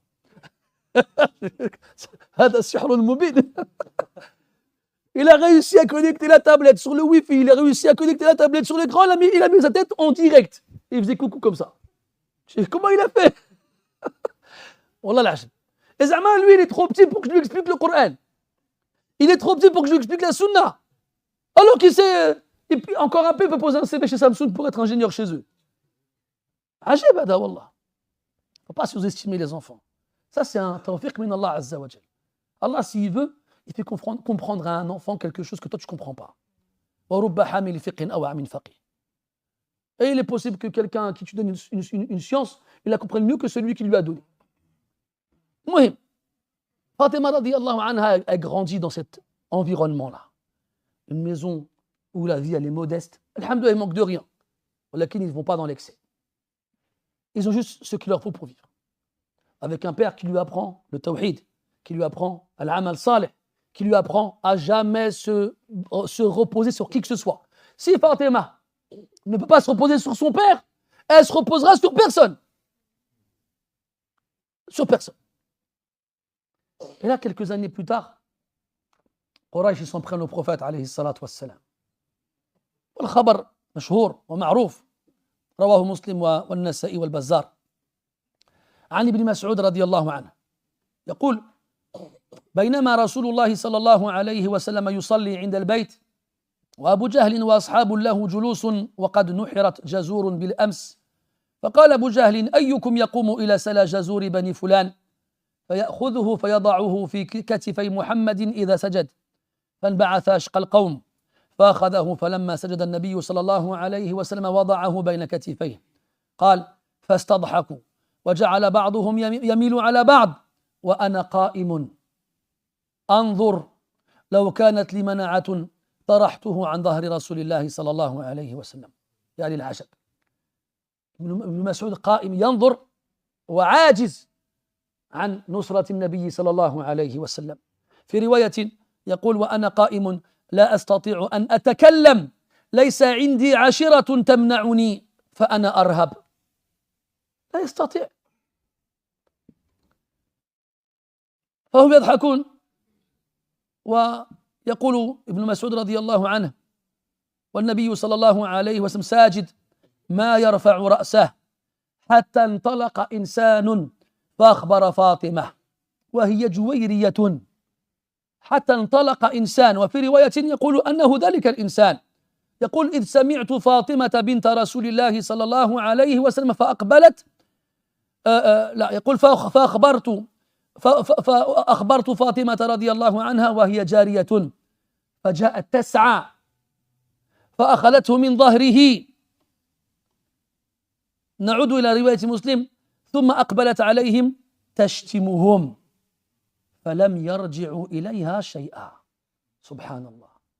صغيرة وشجعانة لا تخاف أحدا.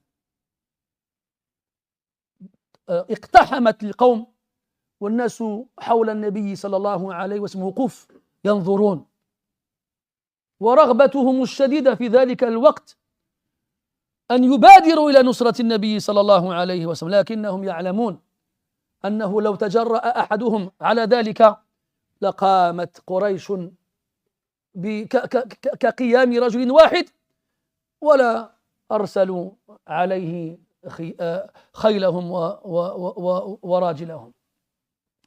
وفاطمة رضي الله عنها لا تتفكر ولا تتردد وتسعى وتقتحم القوم وتأخذ بسلى الجزور وتنحيه عن ظهر أبيها ثم تقف وتواجه القوم وهم رؤوس قريش وملأها وعظماؤها وجعلت تشتمهم جعلت تسبهم فأسكتتهم حتى ما استطاع أحدهم أن يرد عليها. لم يقل أحدهم يا بني انصرفي أو لم يرفع أحدهم يده عليها. لم يفعلوا شيئا حتى قام النبي صلى الله عليه وسلم وفرغ من صلاته وجعل يدعو عليهم كما القصة المشهورة. يقول ابن مسعود رضي الله عنه في تمامها أنه رأى كل واحد منهم صرعى يوم بدر وقد ألقيت جثته في قالب بدر فاستجاب الله تبارك وتعالى دعوة نبيه عليه الصلاة والسلام. Cette histoire qu'on connaît tous, car on la répète très souvent, mais malheureusement, rares sont ceux parmi nous qui prennent des réelles leçons dans cette histoire-là. C'est Abdullah ibn Mas'ud radiallahu anhu qui nous la raconte. Il nous dit, une fois le prophète alayhi salatu wassalam était à la Mecque en train de prier devant la Kaaba. Et Quraysh, comme à leur habitude, étaient assemblés dans un endroit à proximité de la Kaaba. Il y avait Abu Jahl et d'autres. Abu Jahl, il voit le prophète en train de prosterner, et il reste longtemps prosterné. Alayhi salatu wassalam. Il regarde les gens autour de lui, il dit qui parmi vous va récupérer le placenta de la chamelle de telle tribu qui a mis bas hier. Et qu'il aille le poser sur le dos de Mohammed alors qu'il est en prosternation. Et là, Uqba ibn Abi Mu'ayt, il se lève. Et il y va. Il récupère le placenta qui date déjà de la veille. Tu peux t'imaginer l'odeur qui en sort. Et c'est d'une chamelle. C'est d'une certaine une certaine densité, un certain poids. Quel âge a le chamelon quand il vient au monde? Quel âge, pardon? Quel poids il fait? Une dizaine de kilos? Quelle taille il fait? Donc c'est conséquent. Il le récupère et il arrive auprès du prophète sallallahu alayhi wa sallam, il lui pose sur le dos alors qu'il est en prosternation. Et là, Quraysh explose de rire. Il rit à gorge déployée. Et ils tombent les uns sur les autres tellement ils rient. Et Abdullah ibn Mas'ud radiyallahu anhu, il raconte qu'il est là, il voit, il observe la scène. Et il ne peut rien faire. Il ne peut rien dire. Il n'a personne pour le défendre. C'est très bien que s'il dit la moindre chose, ils vont lui tomber dessus comme si c'était un seul homme. Et ils vont lâcher sur lui leurs armées et leurs troupes. Imagine la frustration de Abdullah ibn Mas'ud radiyallahu anhu à ce moment-là. Et pas que lui, parce qu'il n'y avait pas que lui, il y avait d'autres personnes aussi. Des musulmans qui voient le prophète subir ça, et d'autres qui ne le sont pas, mais qui n'acceptent pas une telle chose. Mais personne n'ose intervenir. Et là, Abdullah radiyallahu anhu dit, j'entends Fatima arriver. Elle n'est pas au courant de ce qui se passe. Mais il l'entend arriver. Et il va la voir. Wahiya Jouayriya, petite fille. Quel âge elle devait avoir? 10 ans à tout casser? Quel âge elle devait avoir? Il va la voir et lui dit ce qui se passe. Imagine-toi la frustration d'Ibn Mas'ud de ne pouvoir en parler qu'à cette jeune fille et à personne d'autre. Et là, Fatima, elle entend ça, elle court rejoindre son père. Et elle le débarrasse du placenta qu'ils ont mis sur son dos. Vous pensez que ça s'arrête là? Non. Une petite fille d'à peine 10 ans, on dirait un homme de 100 ans, on dirait. Elle se lève, elle regarde Abu Jahl et les autres, et elle se met à les insulter. Et elle se met à leur parler. Et elle leur parle tellement, avec des mots durs, qu'elle leur coupe l'envie de rire, jusqu'à ce qu'ils se soient tous tus. Plus un d'entre eux n'a ri. Plus un d'entre eux n'a dit la moindre chose. Ça aurait pu se lever, c'est une petite fille. Qu'est-ce qu'elle aurait pu faire? Pas un d'entre eux ne lui dit tais-toi. Comment tu nous parles? Pas un d'entre eux ne s'est levé pour la dissuader ou lui faire peur ou vouloir la frapper. Pas un d'entre eux. Subhanallah. Quelle éducation elle a reçue pour avoir cette réaction à ce moment-là? Déjà, avant toute chose, il y a l'amour de la fille envers son père. Mais on voit bien qu'une fille peut aimer son père comme elle veut. Si son père il se fait agresser, qu'est-ce qu'elle peut faire? Ce n'est pas toutes les filles qui auraient ce courage d'intervenir pour sauver le père qui subit une agression. Et quand même elle l'aurait, est-ce qu'elle aurait le courage après cela de carrément s'en prendre à l'agresseur? Et si elle n'a pas la force physique pour lui rendre l'appareil, alors la moindre des choses, c'est de l'agresser verbalement.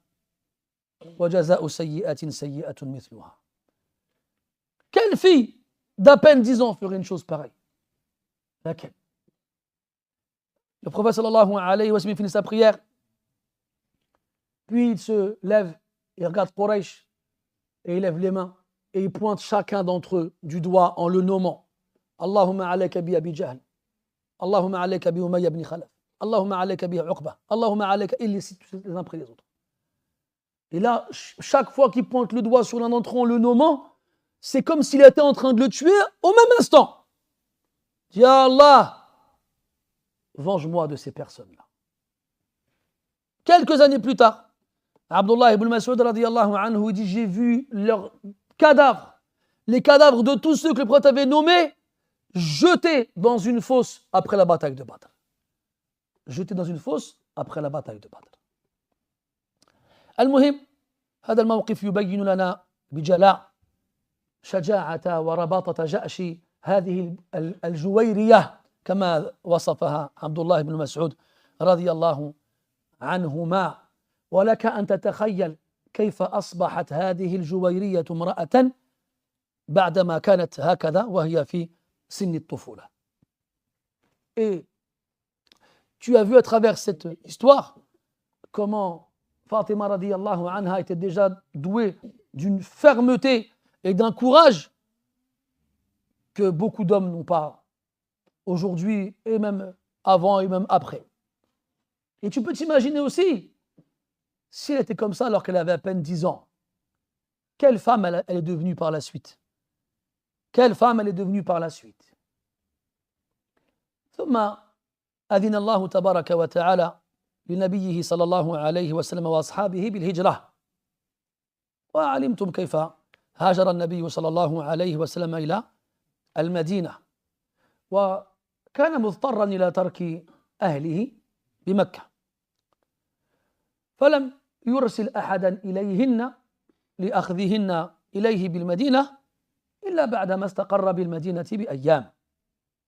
وقد روى قصة هجرتهن الحاكم وغيره، يعني نذكرها باختصار.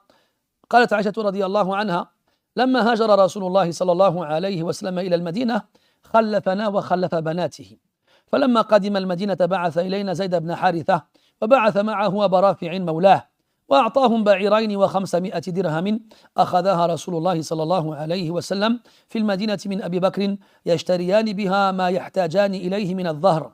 وبعث أبو بكر رضي الله عنه معهما عبد الله بن وريقط الديلي ببعيرين أو 3، وكتب إلى عبد الله بن أبي بكر يأمره أن يحمل أهله أو أم رومان وأنا وأختي أسماء امرأة الزبير، فخرجوا مصطحبين. فلما انتهوا إلى قديد اشترى زيد بن حارثة بتلك 500 درهم 3 أبعرة، ثم دخلوا مكة جميعا وصادفوا طلحة بن عبيد الله يريد الهجرة بآل أبي بكر فخرجنا جميعا. وخرج زيد بن حارثة وأبو رافع بفاطمة وأم كلثوم وسودة بنت زمعة، وحمل زيد أم أيمن وأسامة بن زيد، وخرج عبد الله بن أبي بكر بأم رومان وأختيه، وخرج طلحة ابن عبيد الله واصطحبنا جميعا الحديث. Donc après cet événement-là de quelque temps, Allah tabaraka wa ta'ala autorise au prophète alayhi salatu wa sallam et à ses compagnons de quitter la ville de la Mecque pour se rendre à Médine. Et vous connaissez l'histoire de l'émigration du prophète sallallahu alayhi wa sallam à Médine et comment elle fut périlleuse et comment il est parti avec Abu Bakr et comment Abu Bakr donc l'a accompagné. Une fois arrivé à Médine, donc il a été contraint de laisser sa famille derrière lui à la Mecque. Et une fois arrivé à Médine, donc il envoie Zayd ibn Haritha radiyallahu anhu avec lui Abu Rafi' pour chercher sa famille qui était restée à Mecque. Et Abu Bakr radiyallahu anhu, il envoie Abdullah ibn Urayqit ad-Dili pour aller chercher lui aussi son épouse et ses filles, Roman et Aïcha et Asma. Et donc le prophète a donné 500 dirhams qu'il avait emprunté à Abu Bakr à Médine, qu'il a donné à Zayd pour qu'il achète suffisamment de dos, de monture, pour pouvoir prendre tout le monde avec lui en direction de Médine. Alors ils vont tous à la Mecque et ils croisent en chemin Talha ibn Ubaydillah qui lui aussi quittait la Mecque pour se rendre à Médine, et ils partirent tous ensemble pour Médine. Et donc Zayd ibn Haritha et Abu Rafi' prirent avec eux Saouda, qui était l'épouse du prophète sallallahu alayhi wa sallam, et ses filles, Ruqayya, Umm Kulthum et Fatima.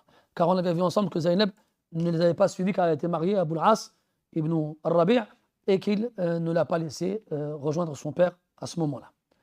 Donc là, pareil, Fatima radiyallahu anha, elle avoisine les 18 ans à ce moment-là. Elle a entre 15 et 20 ans, pour rester approximatif. Et avec ses sœurs, elles vont faire ce long voyage jusqu'à Médine. Et ainsi, elles vont rejoindre leur père, alayhi salatu wassalam, et faire partie des muhajirat. et faire partie des muhajirat. بعد ذلك كانت غزوة بدر وبعد غزوة بدر رغب علي رضي الله عنه في خطبة فاطمة رضي الله عنها ولكن لم يكن الأول ولم يكن الوحيد الذي خطر بباله مثل ذلك. Puis les musulmans s'installent à Médine et Fatima radiallahu anha est en âge de se marier. Et comme vous le savez, c'est Ali qui va se marier avec elle, radiallahu anhuma. Et cela va se passer après la bataille de Badr. Après la bataille de Badr, Ali radiallahu anhu va avoir une part du butin. Donc il aura suffisamment pour pouvoir demander en mariage Fatima. Mais Ali n'a pas été le seul à demander Fatima radiallahu anha en mariage. C'est normal. C'est la fille du prophète alayhi salatu wassalam. Elle est connue pour ses qualités extraordinaires. Et elle est en âge de se marier. Donc forcément, tout le monde va penser à se marier avec elle. Et les premiers à avoir tenté leur chance, si on peut se permettre l'expression, c'est Al-Umaran, Abu Bakr wa Umar, radiyallahu anhuma.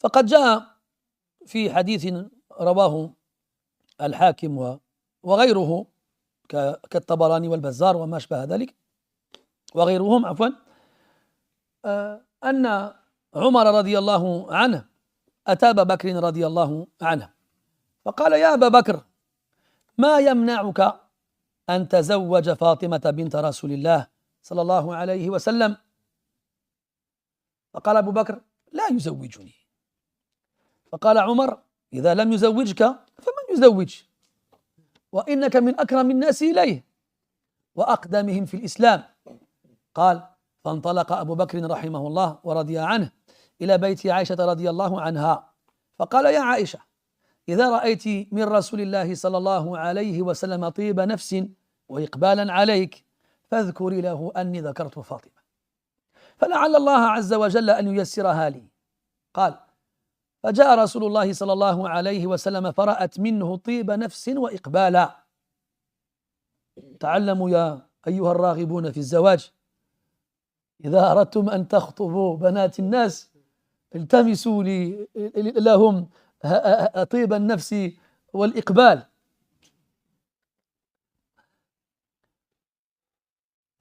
فجاء رسول الله صلى الله عليه وسلم فرأت منه طيب نفس وإقبالا فقالت يا رسول الله إن أبا بكر ذكر فاطمة وأمرني أن أذكرها فقال صلى الله عليه وسلم حتى ينزل القضاء. قال فرجع إليها أبو بكر فقالت يا أبتاه وددت أني لم أذكر له الذي ذكرت. وفي رواية عن عبد الله بن بريدة عن أبيه قال خطب أبو بكر وعمر رضي الله عنهما فاطمة فقال رسول الله صلى الله عليه وسلم إنها صغيرة. Donc, je ne sais plus si j'ai dit en français le mariage ou pas, je l'ai dit ou pas. Donc, voilà, Fatima, non, si, je l'ai dit. Oh, c'est bon, bon. Non, non, non, t'as pas dit. لقد فضحت نفسك أيها النائم. Il a dit, lui aussi, il a dit. Je ne partirai pas tout seul.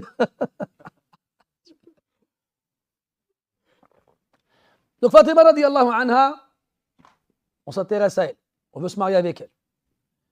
Et les premiers à vouloir se marier avec elle, c'est Abu Bakr et Omar. Omar, il va voir Abu Bakr, il lui dit, pourquoi tu n'épouses pas Fatima? Tu ne demandes pas au prophète de te marier avec Fatima? Fatima, on a dit, elle a 18-20 ans.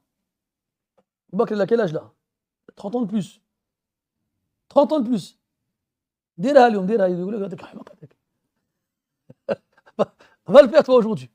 تجي ما تعشمش هذه بحال بنتك هذه ها هذه كبيره على بن زو ها فاطمه on a dit elle a 5 ans de plus que Aïcha là, sa propre fille.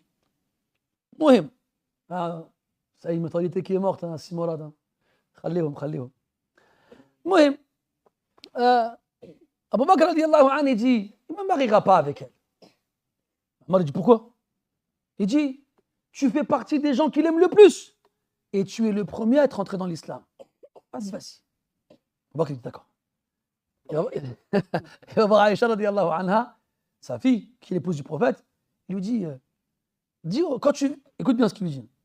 quand tu verras que le prophète est de bonne humeur et qu'il est, comment on dit, comment on dit, en quelque chose, en joint, pas en joint, joyeux, enjoué, c'est ça, enjoué. Vous savez, je cherche le mot Molière. J'ai ta Molaire. Quand tu le verras de bonne humeur et que tu verras que, machallah, il est ouvert, dis-lui que j'ai pensé à Fatima. Fatima, Aïcha, radiallahu anha, elle observe le prophète, elle regarde quand est-ce qu'il est de bonne humeur, quand est-ce qu'il est ouvert. Et un jour, elle le voit, machallah, il est de bonne humeur, il est ouvert, il est souriant, machallah. Elle lui dit, mon père m'a demandé de te dire qu'il pensait à Fatima.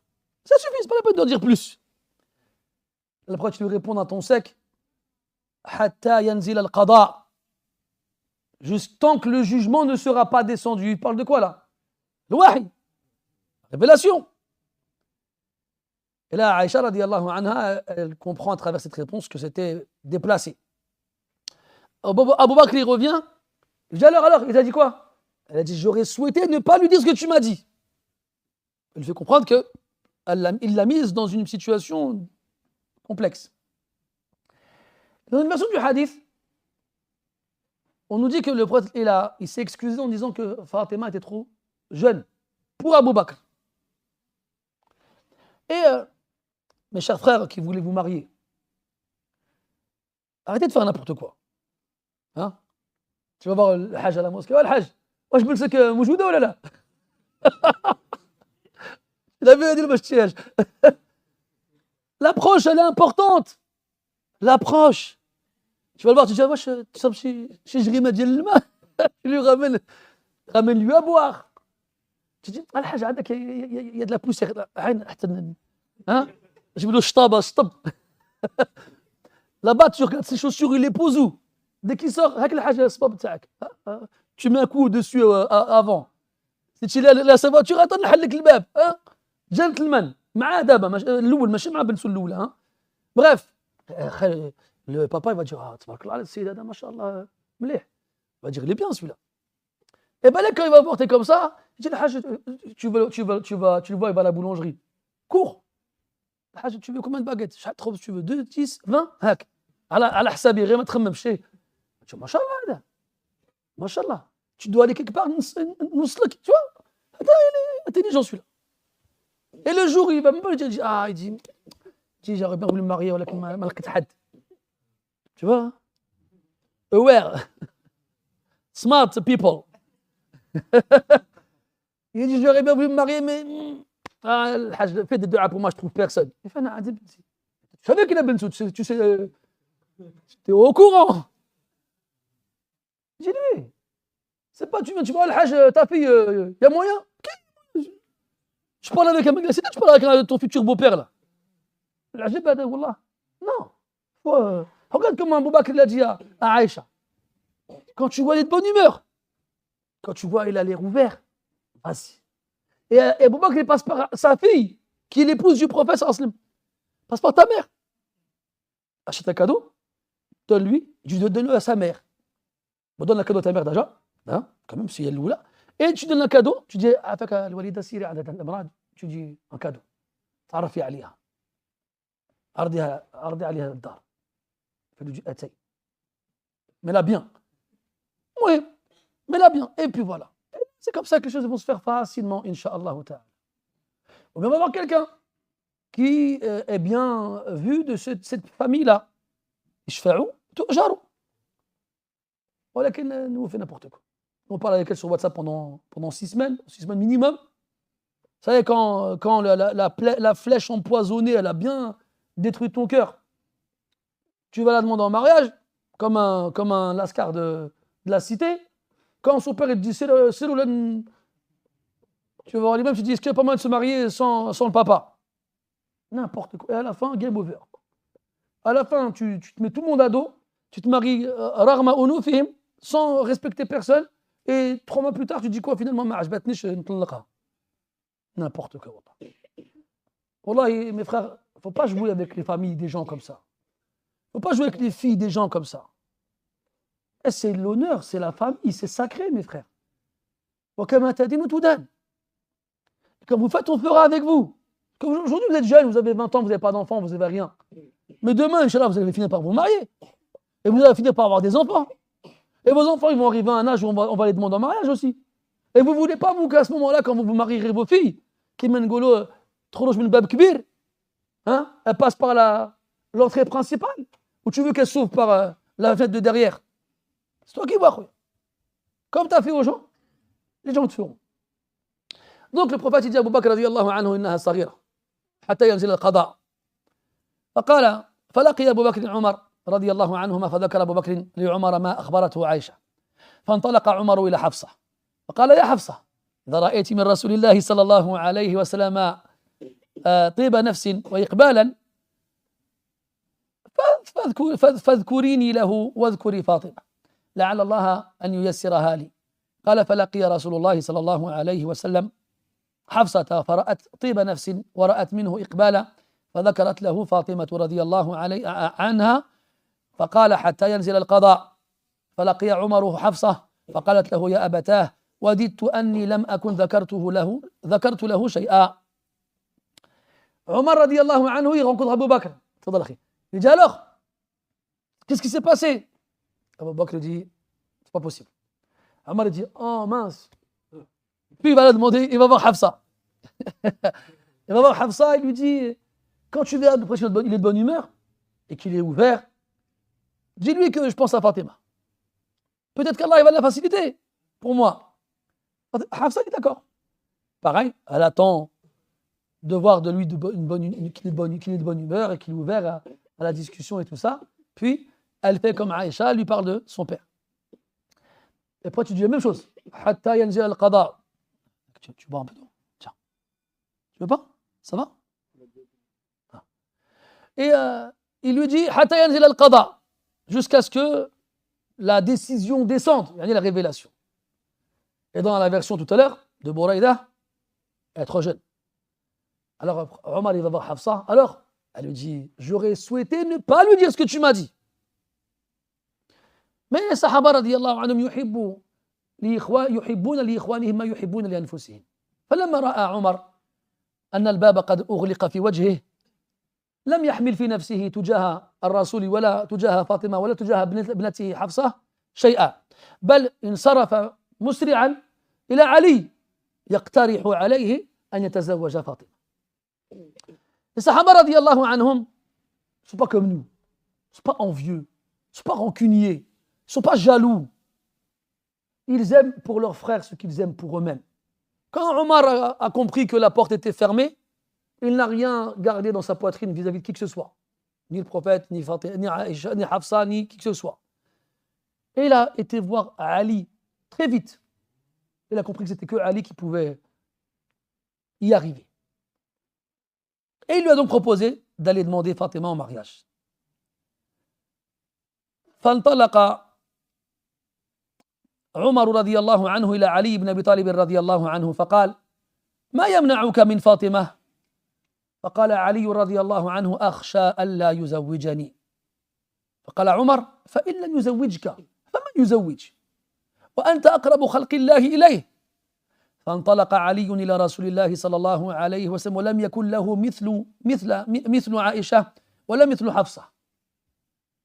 قال فلقي يرحمك الله فلقي رسول الله صلى الله عليه وسلم فقال إني أريد أن أتزوج فاطمة. فقال النبي صلى الله عليه وسلم فافعل. قال ما عندي إلا درعي الحطمية. قال فاجمع ما قدرت عليه وأتني به. وفي رواية عن رجل من أصحاب النبي صلى الله عليه وسلم أن عليا لما تزوج فاطمة بنت رسول الله صلى الله عليه وسلم وأراد أن يدخل بها منعه رسول الله صلى الله عليه وسلم فمنعه حتى يعطيها شيئا. فقال يا رسول الله ليس لي شيء. فقال له النبي صلى الله عليه وسلم أعطيها درعك. فأعطاها درعه ثم دخل بها. Donc Omar il va voir Ali radiallahu anhu. Il lui dit qu'est-ce qui t'empêche de demander Fatima en mariage? Il lui dit mais j'ai rien. J'ai rien. Ah non, il n'a pas dit j'ai rien d'abord. Il lui dit j'ai peur qu'il refuse.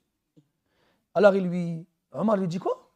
C'est pourquoi il refuse de te marier à sa fille, toi, il va marier qui à sa fille?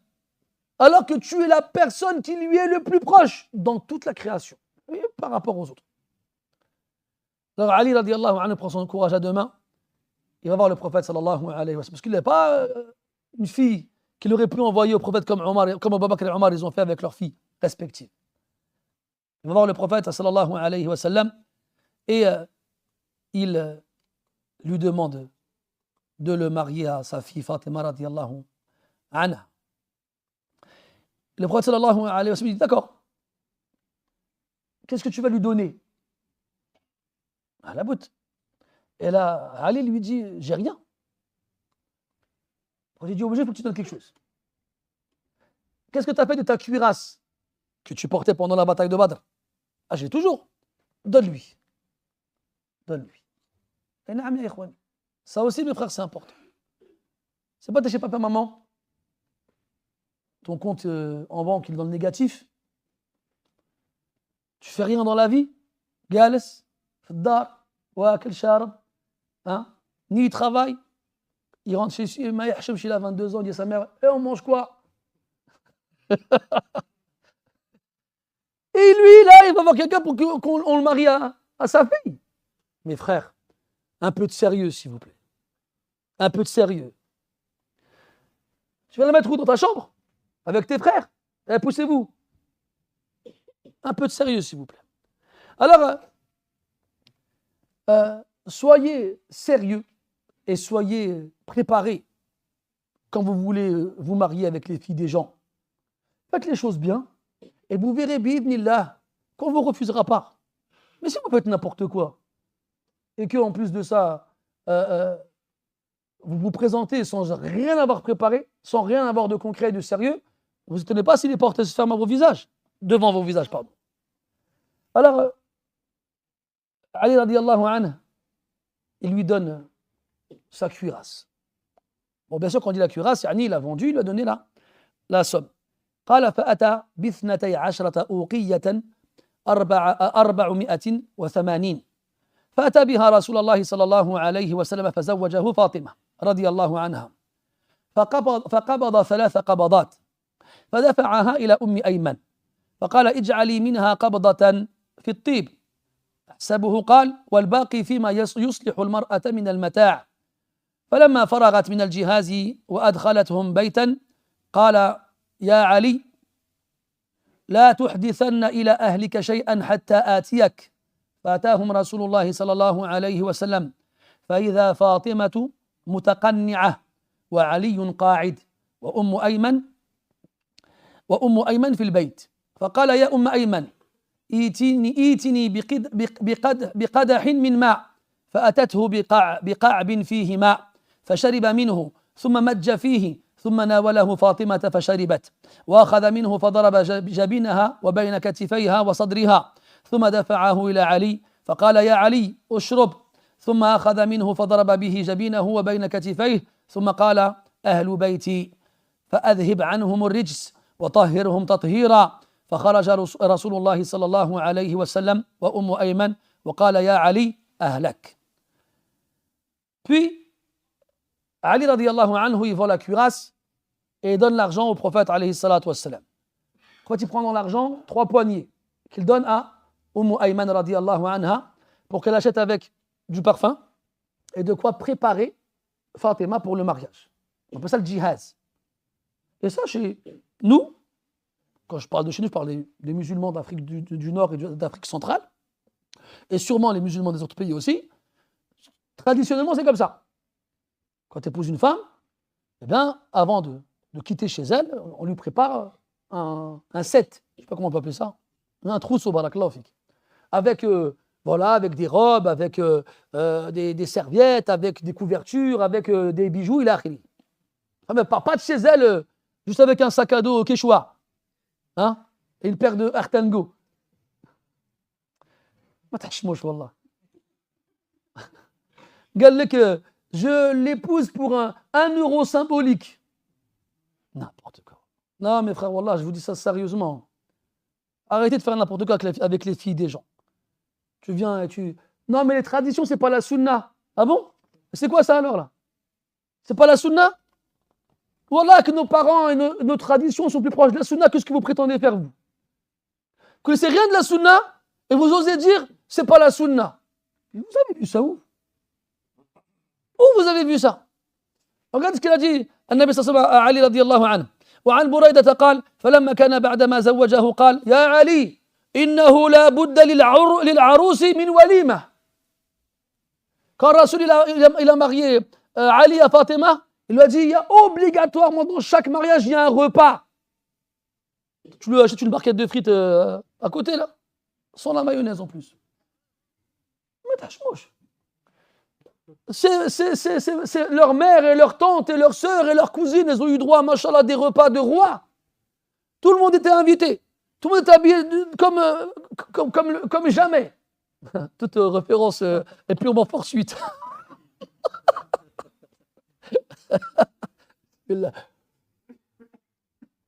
Bref, ils étaient très bien habillés. Et Tom Skin à la sœur, c'est le plus beau jour de sa vie. Et allez, mets ton gilbert, on part.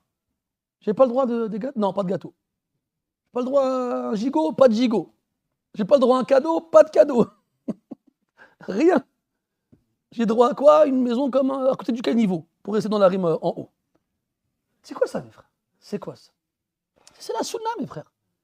Un mahr, une dot, une conséquente en plus. Man talaba al-hasna, la yughlihi al-mahr. Celui qui demande les plus belles, il n'est pas dissuadé par une dot. 10 000 euros, حتى هنا دائما نشوفها اترك. قال لك 1 euro symbolique. Va t'acheter un Kinder avec et amuse-toi avec le jouet. قال لك il veut se marier pour 1 euro symbolique. Ça va pas ou quoi ça? Non. Tu veux te marier? Pose et occupe-toi de tout. Va اذبح العجل والبقر. قال لك جايبني الدجاج. شبعنا الدجاج انا ما اخذ الدجاج نو. المهم والله c'est ça la sunna mes frères. C'est ça la sunna. Regarde Ali radiallahu anhu. Il a dit j'ai rien. Je peux pas la demander mais j'ai rien. Il dit va. Et quand Rasoul a dit maintenant le walima, maintenant le repas. Lui il avait rien. فقال قال سعد عندي كبش وجمع له من الأنصار أصوعا من ذرة. Donc les sahaba radiallahu anhum ils l'ont aidé. Ça il a dit quoi? Moi j'ai un bélier hack على حسابي. Et les sahaba ils lui ont réuni ce qu'ils pouvaient et ils lui ont ramené du maïs. Et on fait avec ce qu'on a. Ça c'est quand les gens ils n'ont pas beaucoup de moyens. Même quand ils n'ont pas beaucoup de moyens, ils donnent quelque chose. Toi tu ne veux pas participer? Là, عيب علينا de faire des choses pareilles. Sous prétexte que c'est pas la sunna. Wallah, je ne sais pas de quelle sunna vous parlez mes frères. Mais en tout cas la sunna du prophète elle est comme ça. Et les sahaba ils se mariaient comme ça. Donc revoyons tous ensemble à quelle sunna il faut suivre. طيب. Après le repas et après le mariage, le prophète dit à Ali, ne fais rien tant que je ne suis pas venu. Ne consent pas le mariage, ça veut dire. Ali, il écoute. Puis plus tard, le prophète il rentre chez eux. Et il y a Fatima radiallahu anha, elle est assise, mutaqalni'a, elle est couverte. On ne voit rien d'elle. Il y a Ali, il est debout. Et Ayman avec eux dans la pièce. Et là, le prophète sallallahu alayhi wa sallam lui demande à ce qu'on lui ramène de l'eau. On lui ramène de l'eau, il le met dans sa bouche, il fait bouger l'eau dans sa bouche, et puis il le recrache dans l'eau, dans le verre, pardon. Il dit à Fatima, bois. Et elle boit. Et dans une version du hadith,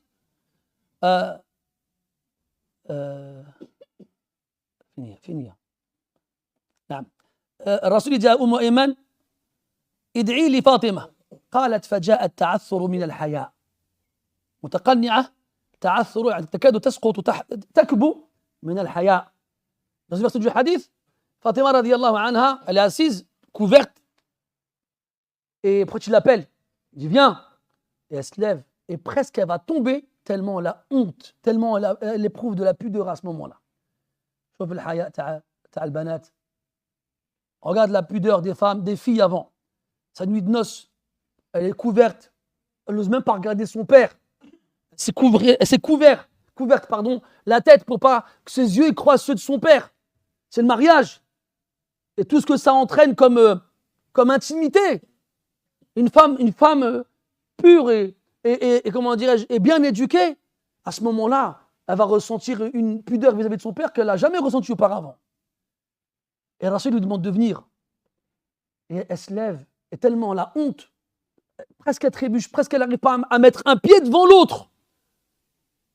Et il lui donne le verre, il lui dit bois. Et elle boit. Puis il prend de ce qui reste de l'eau et il lui essuie avec le visage et la poitrine. Et il fait pareil, le haut de la poitrine. Et il fait pareil avec Ali radiyallahu anhu. Il lui dit bois. Il boit un peu de l'eau et après il prend un peu de ce qui reste et il lui essuie le front et la poitrine. Dans une version du hadith, sabbahu. Dans une version du hadith, il a versé sur eux. سبحانك كنت أقرأ هذا الحديث وتذكرت كيف كان الناس يفعلون من قبل ولم يزالوا يفعلون هذا. ألم يرش بعضهم على بعض في مثل هذه المناسبات بماء الزهر. ولا لا c'est Bilal. Comment ça dit? Et dans une version du hadith, cette eau-là, donc il leur a donné à boire, il les a essuyés avec et il les a aspergés avec le reste. Subhanallah. Je disais le hadith, je dis, mais c'est ce qu'on fait nous aussi au pays.